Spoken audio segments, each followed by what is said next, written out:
미국의 고든 목사님이라는 분이 계시는데 이분이 그의 책 조용한 생각이라고 하는 책에서 이런 이야기를 들려주셨습니다. 이 목사님의 친구분이 화가인데 이 화가가 이제 작품을 여러 편 완성을 하고 자기 전람회에 이 목사님을 초청을 했어요. 그래서 그 전람회에 갔는데 전람회에 가니까 그 전람회장에서 입장객들이 이렇게 들어오면 들어가면 바로 전람회장으로 가는 게 아니라 입장객들을 어두컴컴한 방으로 데리고 들어갑니다. 그 안에 탁 들어가서 앉혀놓고는 한 10분 정도 그 캄캄한 방 안에 이렇게 앉혀두었다가 그러고 나서 이제 전람회장으로 들여보내는 거예요. 처음에는 좀 이상한 생각이 들었어요. 그림 보고 싶은데 빨리 보고 싶은데 빨리 들여보내주지 않고 그렇게 10분 동안 뜸을 들였다가 들여보내는 이유가 도대체 뭔가 이상했어요. 그런데 나중에 그 이유를 설명을 듣고는 하면서 이해가 되더라는 거예요. 그분들 얘기가 그렇습니다. 이 도시의 찬란한 불빛에 여러분의 시선이 타락해 있기 때문에 잠시 어두운 곳에 조용히 앉아 있다가 이 그림을 감상해야 그 색채와 영상이 주는 진가를 알 수 있기 때문이다라고 하는 거예요. 여러분, 우리 밤하늘의 별들을 잘 보기 어렵잖아요. 도해지에서는 왜 별들을 보기 어려워요? 이 세상 빛들이 너무 많아서 그 빛들보다 정말 더 찬란하고 아름다운 그 빛을 볼 수가 없잖아요.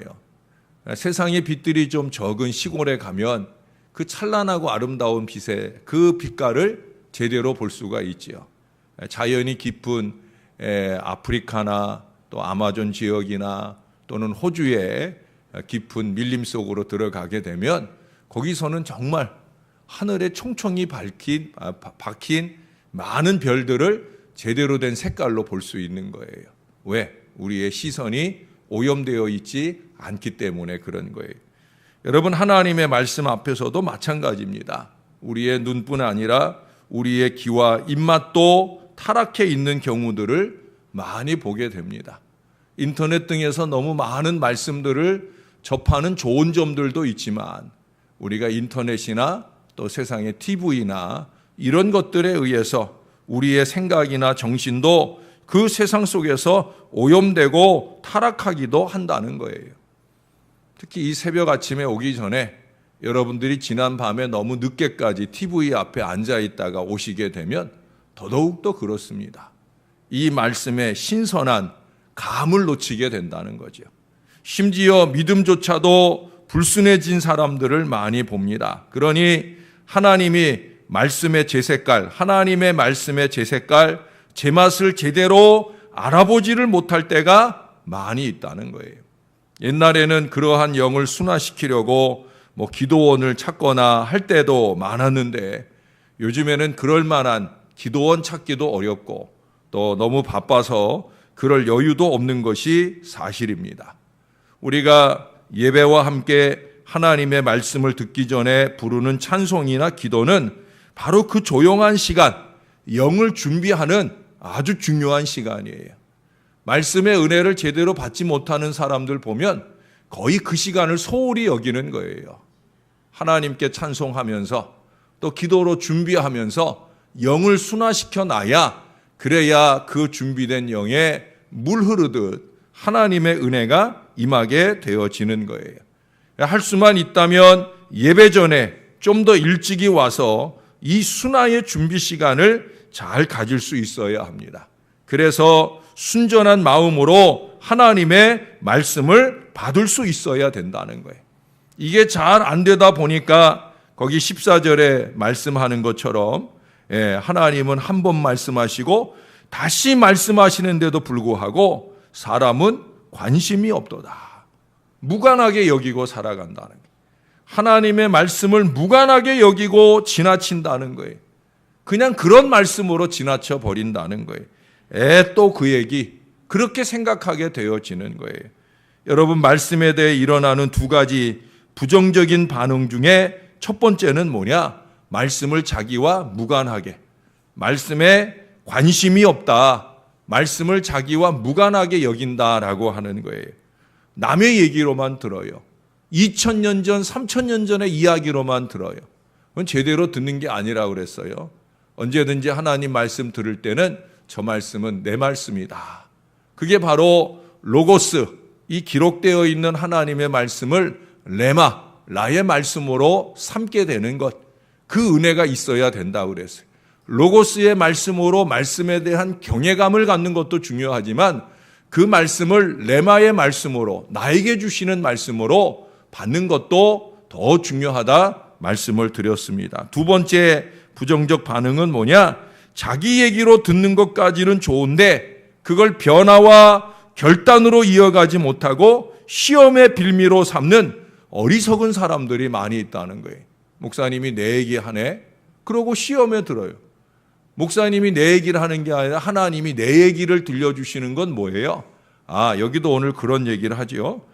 회개하라고, 변화하라고, 시험에 빠지거나 멸망에 빠지지 말고 하늘 구원을 빨리 맛보라고. 그래서 내가 들을 내 얘기를 해주고 있는 거예요. 그래서 여기 하나님께서는 14절 전반부에 하나님은 한 번 말씀하시고 다시 말씀하시는 거예요. 그것도 모자라서 15절 16절 보세요. 사람이 침상에서 졸며 깊이 잠들 때에나 꿈에나 밤에 환상을 볼 때 그가 사람의 귀를 여시고 경고로서 두렵게 하시니, 어떻게 해서든 그 말씀을 심어주시려고 애를 쓰고 계시다는 거예요. 김용준 목사가 애를 쓰는 게 아니라 하나님이 그렇게 애를 쓰신다는 거예요. 여러분, 이처럼 하나님의 말씀으로 강권하시는 데는 오늘 본문에 몇 가지 이유를 찾아볼 수 있어요. 첫 번째는 17절 전반부에 나와요. 왜 그렇게 하시느냐? 이는 사람에게 그의 행실을 버리게 하려 하심이라. 전에 개역 한글에서는 사람에게 자기의 꾀를 버리게 하려 하심이라. 하나님의 말씀은 우리의 얄팍한 꾀, 인간적 술수, 자기의 행실, 이 모든 것들을 버리게 하신다는 거예요.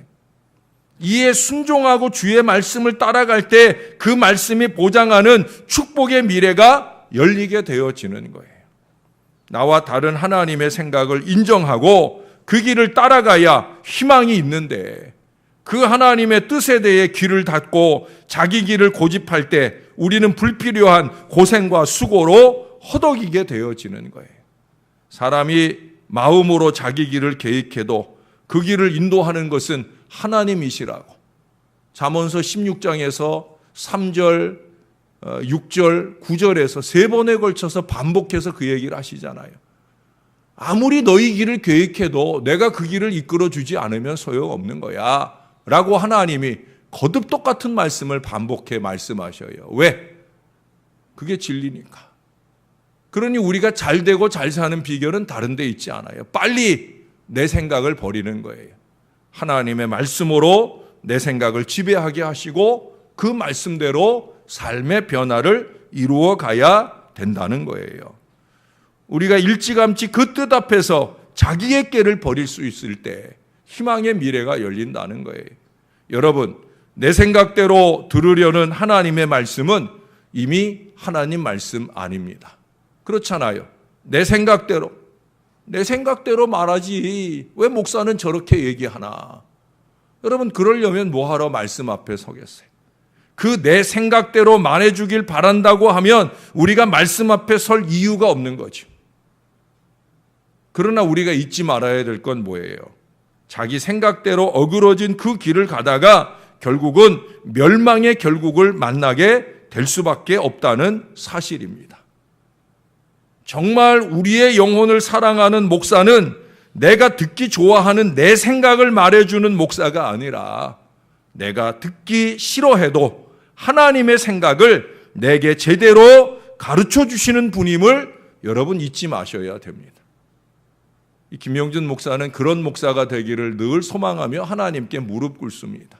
저의 얘기도 아니고 여러분들이 듣기 좋아하는 여러분의 생각도 아니고 하나님의 생각을 깨닫고 그 생각을 말씀에 드리기를 원하는 거예요. 여러분들이 저를 위해 기도하실 때도 늘 그런 기도를 해주셔요. 우리 목사님이 목사님 생각도 아니고 내게 좋은 내 생각도 아니고 하나님의 생각을 말씀하시는 목사님이 되게 해달라고. 저만 아니라 이 재단에서 말씀을 전하는 허 목사님이나 박 전사님이나 나 마찬가지예요. 짧거나 길거나 간에 하나님의 생각을 말하는 목회자가 되도록 기도해 주셔야 된다는 거예요. 왜? 하나님의 생각, 하나님의 말씀은 내 꾀를, 내 행실을 포기하게 만듭니다. 이게 안 되는 한 하나님의 인치듯 교훈하시는 그 집요한 권면은 계속 될 거예요. 왜 똑같은 얘기를 내게 자꾸 듣게 하시나? 아직도 안 고쳐져서 그런 거예요. 그래서 두 번째, 그 다음 이어지는 이유는 뭐냐? 17절 하반절을 보면 사람의 교만을 막으려 하심이라. 하나님은 교만을 막으려고 말씀을 주시는데 우리는 교만을 가지고 말씀을 막아요. 잘 이해하셔요.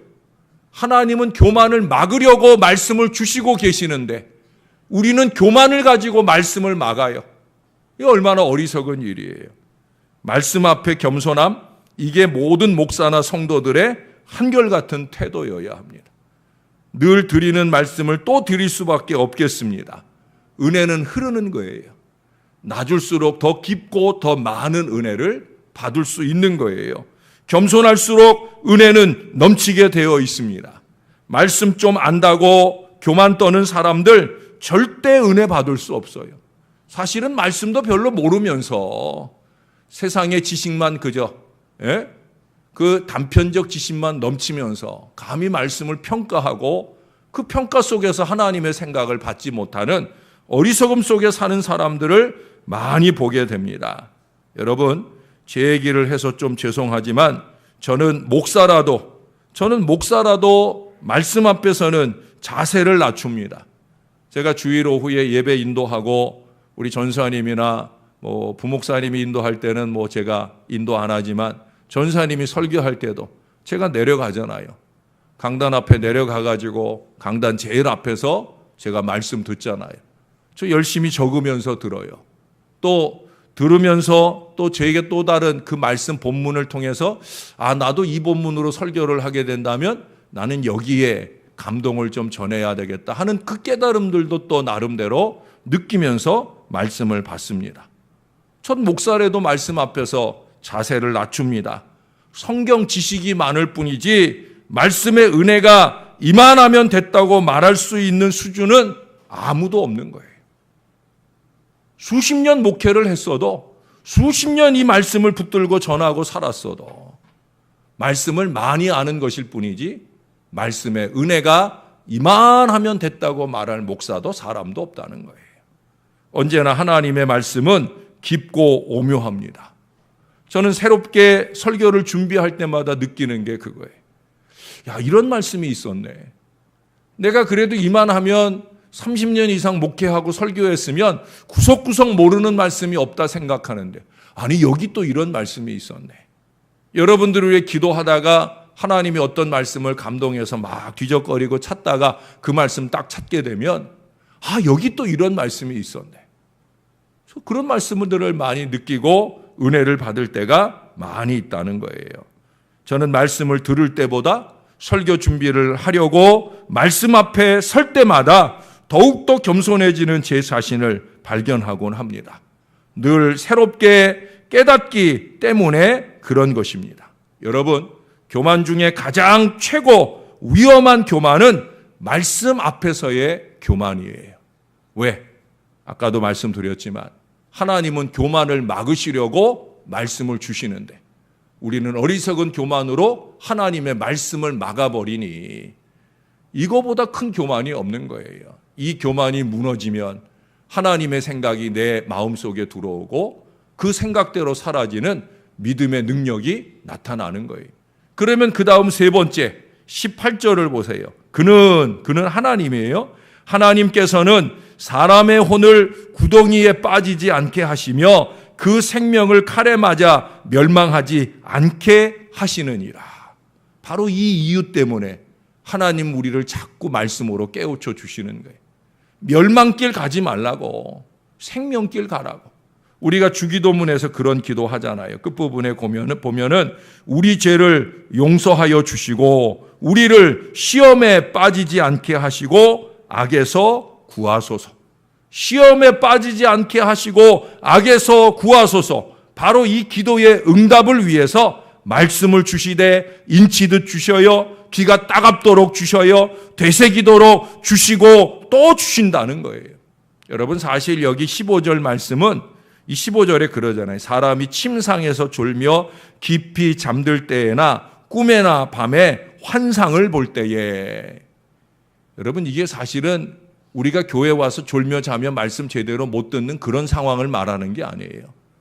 밤에 잠자리에 누웠을 때조차 하나님이 주시는 깨달음을 얻으려고 영이 깨어있는 상태를 말하는 거예요. 정말 말씀에 대한 간절함을 얘기하는 거예요. 말씀 생활에 깊은 경지를 보여주고 있는 거예요. 자나깨나 말씀 생각, 자나깨나 말씀으로 은혜 받을 마음. 그래서 하나님이 성경을 펼칠 때에만 아니라 성경은 덮여 있고 나의 생각을 펼쳐놓으니까 펼쳐놓은 그 생각 속에 하나님의 말씀을 넣어주시는 거예요. 저는 이 말씀을 이해할 수 있어요. 왜? 여러분들의 설교 준비하고 그러고 밤에 잠자리에 누우면 그 설교에 대한 생각들을 막 이렇게 펼쳐가면 그 밤 사이에 또 하나님이 또 다른 것들을 깨닫게 하실 때가 있어요. 그러면 또 슬그머니 일어나서 거기에다가 설교에다가 또 적어놓곤 합니다. 요즘에 제가 태블릿에다 설교를 완성을 마무리하잖아요. 거기에는 또 적고 또 적고 그 위에다가 할 수 있거든요. 그래서 제 원고를 보면 원래 제가 기도원 가서 3개월 전에 받은 말씀이 있고 그 위에 계속해서 이 색깔 저 색깔로 제가 계속 적어 넣습니다. 왜? 저는 그래서 이 15절 말씀이 너무 마음에 와닿는 거예요. 그야말로 말씀에 묻혀서 산다는 거예요. 주야로 말씀을 사모하고 묵상하고 실천하며 사는 것, 뼈에 사무치도록 살아내는 바로 그 얘기를 적고 있는 거예요. 왜 그러느냐? 그건 다른 데 이유가 있지 않아요. 멸망길 가지 말라고. 우리가 눈만 뜨면 세상에 많은 멸망길, 시험의 길들이 우리 앞에 놓이니까 그 길을 잘 이기라고, 말씀에 대해 이런 열정과 간절함이 있을 때 비로소 시험도 이기고 악에서도 이기게 되어지는 거예요. 여러분, 예수님 보세요. 누가복음 3장 4장이나 마태복음 4장에 보면 시험을 받으시는 예수님 모습 나오잖아요. 예수님이 사단이 이리 찌르고 저리 찌를 때마다 계속 예수님에게 나오는 게 뭐예요? 기록되었으되 사람이 떡으로만 살 것이 아니라 하나님의 입으로 나오는 모든 말씀으로 살 것이니라. 첫 번째 시험에서 이 말씀을 쏟아내신 예수님은 바로 그 말씀대로 기록되었으되 하시면서 끊임없이 말씀으로 시험을 이기시는 걸 보게 됩니다. 그러니 말씀을 막아놓고 어찌 시험을 안 당하겠습니까? 말씀을 제쳐두고 말씀에 무관하게 살며 어떻게 우리가 시험과 악에 벗어나서 살 수 있겠습니까? 예수님이 친히 본을 보여주시잖아요. 우리는 찔리면 어떻게 합니까? 사단에게 찔리고 말씀이 찌르면 어떤 사람들은 18 찾는다고 그래요. 개 XX 찾는다고 그래요. 사단이나 상황이나 말씀이 우리를 찌를 때 우리가 늘 말씀을 사모하는 마음으로 살면 그 가운데 신령한 깨달음을 얻고 그 어그러진 길을 벗어나 주님이 열어주시는 바른 길, 축복의 길을 갈 텐데 안타깝게도 교만한 어리석은 마음으로 그런 무지함에 빠져 있게 되는 거예요. 사랑하는 여러분, 우리 안에 담고 있는 게 말씀이 아니라 세속과 악이기 때문에 우리는 그렇게 살 수밖에 없게 되어집니다. 다시 말씀 앞에 서십시다. 하나님의 말씀의 고요함 속에 들어오십시다. 이 말씀이 인치듯 교훈하시는 그 은혜로 여러분의 마음을 새롭게 정화시키십시다. 저와 여러분이 그 말씀으로 생명길을 가고 축복의 길을 가고 살 길을 가는 은혜로운 신앙 인생들이 다 되시기를 우리 구주 예수님의 이름으로 간절히 축원합니다. 기도하겠습니다. 하나님 아버지, 왜 우리를 이 새벽 아침 피곤한 중에라도 하나님 말씀 앞에 자꾸 서게 하는지 오늘에서야 다시 또 한번 그 이유를 깨닫게 됩니다. 하나님이 이 말씀을 무관한 말씀으로 받지 말게 하시고 어느 때든지 하나님의 말씀을 받을 때마다 저 말씀 나를 향한 말씀이다. 내 말씀으로 꼭 붙들고 내 안에 부족한 어리석음들을 떨쳐내는 좋은 기회로 삼게 하여 주옵소서.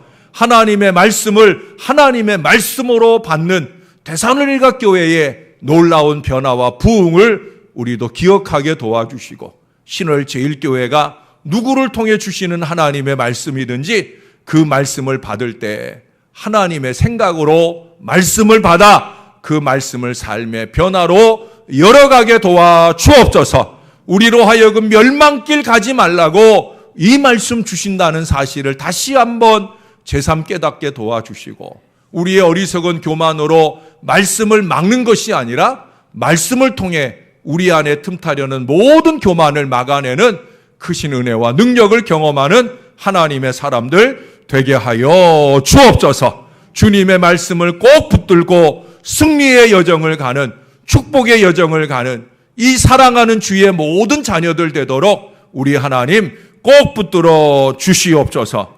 오늘도 우리 문경석 최복래 권사님 가정 또 이기현 권사님 여름 성경학교와 필리핀 선교를 위해 하나님 앞에 귀한 예물을 올려드립니다. 기쁨으로 이 예물을 받아 주옵소서. 이처럼 정성된 마음으로 교회 학교를 섬기고 또한 선교를 섬기는 모든 일들이 아름답게 모여질 때 하나님께 영광이 되고 아이들이 영적으로 성숙해지며 무엇보다 선교와 나눔의 위대한 걸음이 능력 있게 걸어지는 우리 신월제일교회 되게 하여 주옵소서. 너무나 사랑스러운 이 한 사람 한 사람의 믿음의 손길을 주님께서 놀랍게 축복해 주시옵소서. 감사합니다. 예수님 이름으로 기도합니다. 아멘.